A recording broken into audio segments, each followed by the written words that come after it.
There are moments in life when you feel small, not because you are weak, but because what stands in front of you feels impossible. A problem, a pressure, a fear that keeps repeating the same message: you are not enough. That is where this story begins. Not with a giant, but with thousands of people standing still because fear convinced them to do nothing. This is not a children's story. This is a story about fear and what happens when one person refuses to live under it. Two armies face each other across a valley. Israel on one side, the Philistines on the other. Every morning and every evening, a man walks out alone. His name is Goliath. He is over 9 feet tall, covered in armor, carrying weapons designed to kill. He does not rush. He does not shout. He simply speaks. Send me one man. Not an army, not a strategy. One man. And every time, the answer is silence. Day after day, week after week. Fear does not always scream. Sometimes it just keeps you waiting, hoping someone else goes first.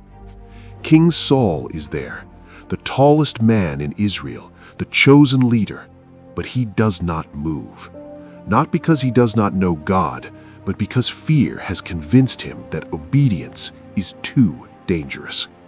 Here's the hard truth. Sometimes the people meant to lead are just as afraid as everyone else. And when leaders freeze, fear spreads. Then David arrives. Not as a warrior, not as a hero. He comes to bring food. He is not meant to fight. He is not meant to speak. But when he hears Goliath mocking Israel, something inside him shifts. While everyone else hears danger, David hears disrespect. He asks a simple question. Who is this man, and why is no one stopping him? That question exposes everything, because fear survives when no one challenges it. Before David faces the giant, he faces rejection. His own brother attacks him, accuses him of pride, mocks his intentions, tells him to go home. This matters, because before you face your biggest challenge, you will often face doubt from people closest to you. David does not argue. He does not defend himself. He walks away. People who know their purpose do not waste energy fighting fear in someone else's voice. David is brought before King Saul, a boy standing before a king, and David says the unthinkable. I will fight him. Saul looks at David and sees only what he lacks: too young, too small, too inexperienced.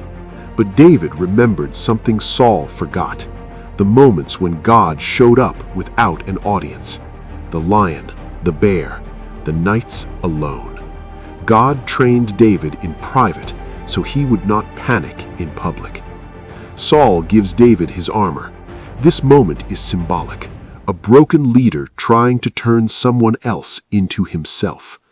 David puts the armor on. It is heavy. It does not fit. He cannot even walk. So he removes it. Because you cannot win your battles wearing someone else's identity. What worked for them will not work for you. David walks into the valley alone. No applause, no backup, just belief. Goliath sees him and laughs. He mocks him, insults him. David does not hesitate. He speaks with certainty. You come to me with weapon? I come to you in the name of God. David does not wait. He runs toward the giant. Faith does not wait for fear to disappear. One stone, one moment. The giant falls face down. The thing everyone feared collapses in seconds, and suddenly the army that could not move finds courage. Fear only looks powerful until someone proves it wrong. This story is not telling you to be reckless. It is telling you this: Fear grows when obedience is delayed. Giants shrink when God becomes bigger.